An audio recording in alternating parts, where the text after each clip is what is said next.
Сәлем. Әр адам өмірінде бір рет болса да көгеріп кеткен тағамға тап болған шығар. Ал егер сол көгерген тағамды байқамай жеп қойса не болады?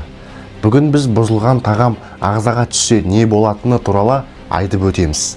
Ең алдымен бұзылған тағамның бетіндегі зең туралы айтайық.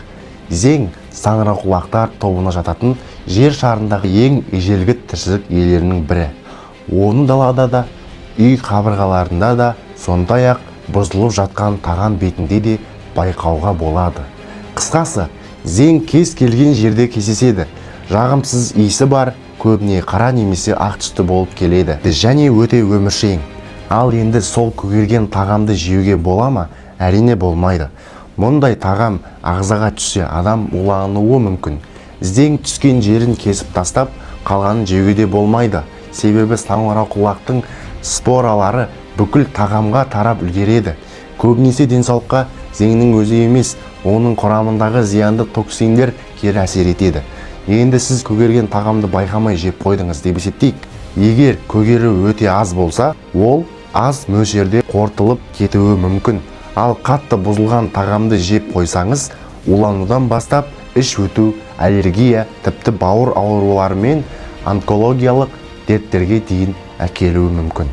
Ал егер саңырауқұлақ споралары өкпеге түссе, жеңіл улану, ауру болып көрінуі мүмкін. Себебі оттегі мен ылғалды жақсы көретін зең түрлі тыныс салу жолдары ауруларын тудыруы мүмкін.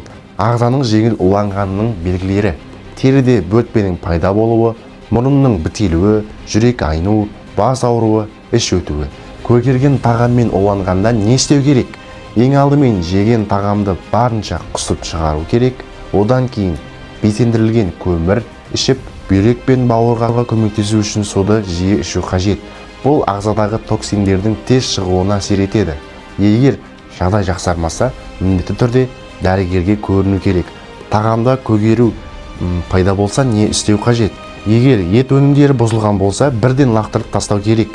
Нан өнімдерді дәл солай. Аямаңыз, бірден қоқысқа тастаңыз. Себебі денсаулық бәрінен маңызды. Жеміс пен көкөністің бетінде сәл көгеру болса, оны кесіп, жуып жеуге болады деп жазады. Алайда менің жеке ойымша, оны да лақтырып жіберген дұрыс. Ал үйде дайындалған тәттілердің, консервілердің немесе дайын тағамдардың бетінде көгеру пайда болса, олармен қоштасыңыз, орнына жаңасын алыңыз. Тағамдарды ауа өткізбейтін целлофан пакеттерде сақтаңыз. Зең ылғалды жақсы көреді, сондықтан тағамды құрғақ жерде ұстау керек. Ал бөлмені әрдайым таза ұстаңыз. Сонда бүгін айтылған мәселелер сізде ешқашан болмайды. Егер бүгінгі шығарылым пайдалы болса, арнамызға жазылып, достарыңызбен бөлісіп кетіңіздер. Сосын пікір жазып не етпедесіңдер ғой, лайк басып ше.